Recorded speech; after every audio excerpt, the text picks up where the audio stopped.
வாழ்க வையகம், வாழ்க வையகம், வாழ்க வளமுடன். குருவே துணை. அனைவருக்கும் இனிய காலை வணக்கம். ஆசான் அருட்தந்தை வேதாத்ரி மகரிஷி அவர்களது உலக சமாதான கவிதைகள் பார்த்து கொண்டிருக்கிறோம். இன்று கவி எண் 36. பண ஆசையே ஒழிக்கத் தகுந்தது என்னும் தலைப்பில் அமைந்த கவிதை. மண், பெண், பொன் மூன்றாசை மனிதர் தம்மை மதிமயக்கி துன்பங்கள் விளைக்கும் என்பார். பெண் இல்லையெனில் பேசும் நீயே ஏது?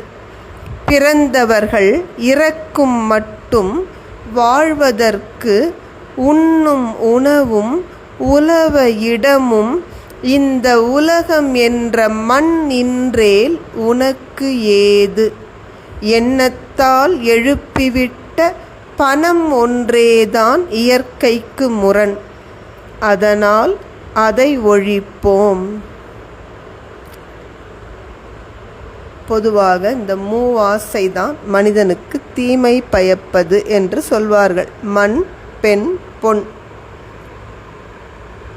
இந்த மூன்று ஆசையை ஒழிக்க வேண்டும் என்று சொல்பவர்களை அருட்தந்தை ஆராய்ச்சியற்றவர்கள் என்று குறிப்பிடுகிறார். ஏன்னா அருட்தந்தை கேட்குறாங்க, ஒரு பெண் இல்லை என்றால் இந்த உலகில் உயிர்களே கிடையாது. அப்போ பெண் வேண்டாம் என்று சொல்கிறவன் மூன்று ஆசையையும் ஒழிக்க வேண்டும் என்று பேசுகிறானே, அவன் என்ன வானத்தில் இருந்தா குதிச்சான்?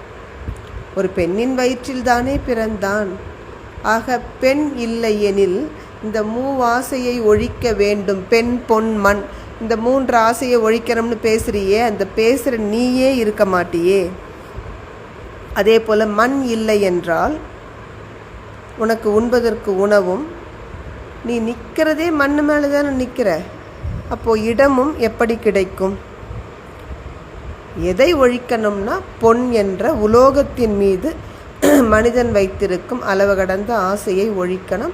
ஆனால் அதுவும் ஒரு தனி மனிதன் நினைத்து ஒழிக்க முடியாது. சமுதாயமே பொன்னின் மீது அதிக மதிப்பு வைத்திருக்கும் பொழுது ஒரு மனிதன் மட்டும் எதுவும் செய்ய முடியாது.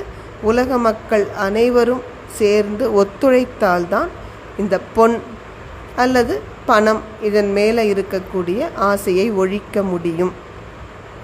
ஏன்னா இந்த பணம் தான் மனிதர்கள் வாழ்வில் இன்று அதிக துன்பத்திற்கு காரணமாக இருக்கிறது.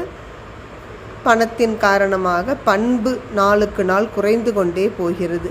எனவே இந்த பண ஆசையை மட்டும் ஒழித்தால் போதுமானது.